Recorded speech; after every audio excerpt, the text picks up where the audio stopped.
What's going on, guys? It's Bromley at Empire Barbell, and today I want to talk about some conceptual ideas when it comes to planning out your training schedule. So the two ideas we're going to go over are the road trip method versus the bullet train method. So these are just broad perspectives of exactly how you're going to approach your training. It basically hinges around deadlines. Do you have a deadline or not? Starting with the bullet train. The bullet train is a straight line.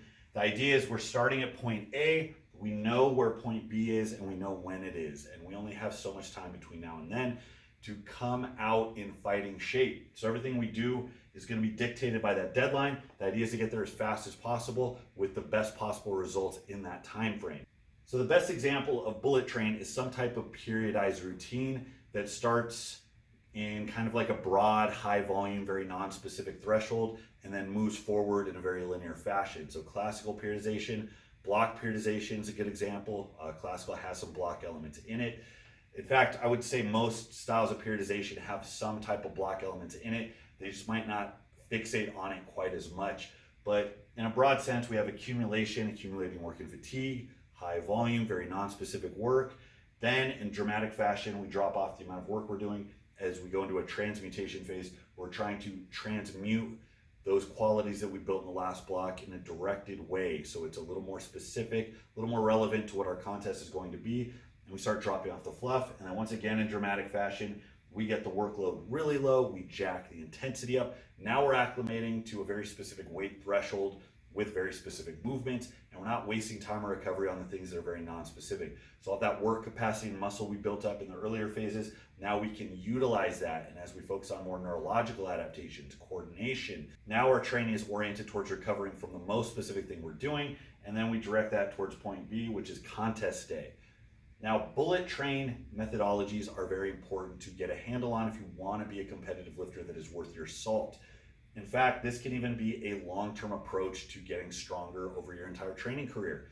Ed Cohen is a good example. He's a guy that just ran through his linear periodization program over and over, and he got so good with it, so dialed in with it, that according to him, he could plot out an entire 16-week program and not miss a single lift. Meaning at week 1, he knew exactly what his numbers were going to be on week 12. That's quite an impressive feat. And that's something that you're only going to get if you really have that blue collar work ethic, that punch the clock type approach that Ed Cohn had. He said in interviews multiple times that he never set out to be world champion. He just strived to get a little better after each training cycle. And that's what he did. And that type of diligent, common sense approach, it gave him an edge when it came to being predictable and methodical with his training. So I would argue that most of you need to run through these fully fleshed out training protocols to be able to move up the learning curve. You guys need to be able to know exactly how it works. Look at it like a vehicle. Every time you switch to a different type of peak, a different type of progression, it's like moving into a different type of car, like going from a muscle car to like a big rig. Every time you drive it, there's different things you have to take into account, different considerations, and it's going to make the transition a lot less smooth. So if you want to be the guy that gets ready for Worlds and goes out and puts up a big performance, you need to be predictable in your approach. You need to know what to anticipate at the very start. You can't have surprises. Now, the downside of the bullet train approach is that it is very specialized. It's directed specifically to competition. And I always maintain that most of you guys need a lot more time base building and developing. You need less specialization, more work. And if you are on this bullet train, everything is focused. It's hyper-focused on that competition day.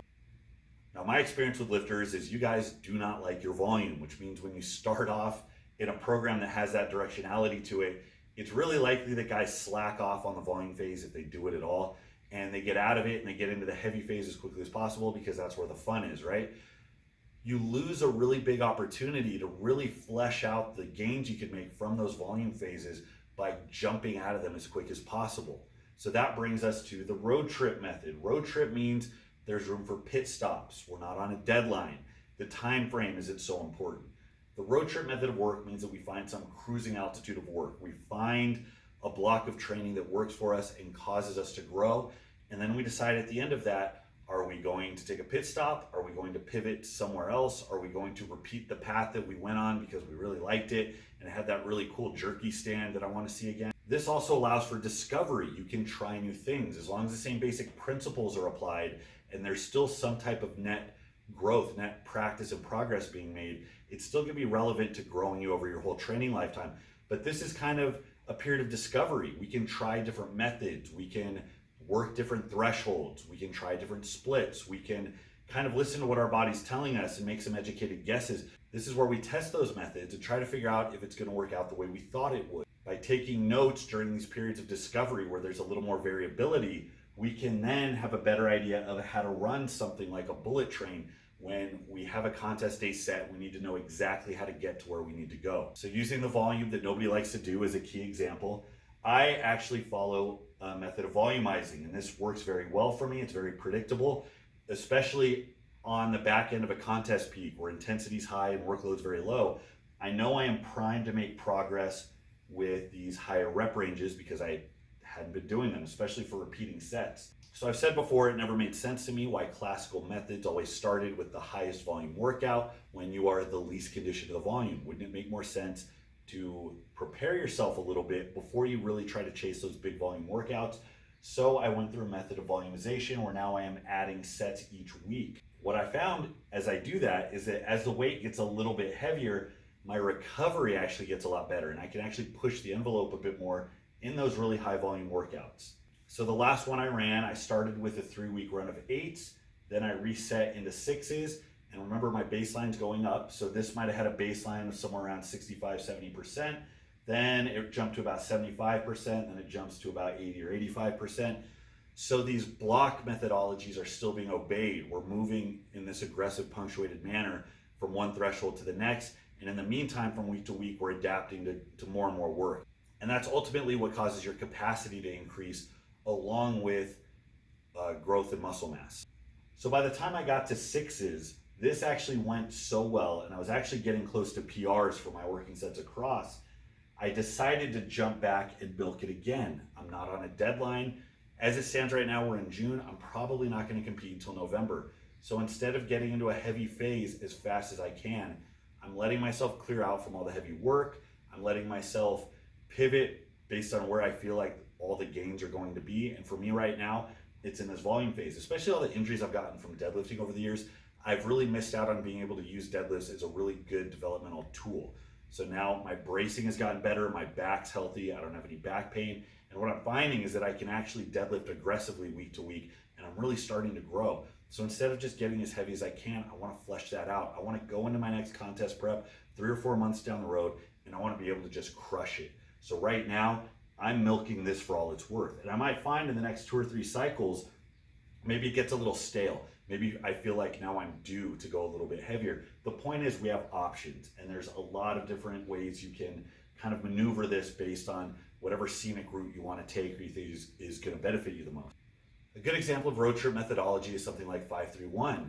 You run through the 3-week wave, you reset just a little bit heavier, and every 3 weeks you're climbing up just a little bit. That is a pace you can run pretty much indefinitely. It doesn't follow a timeline.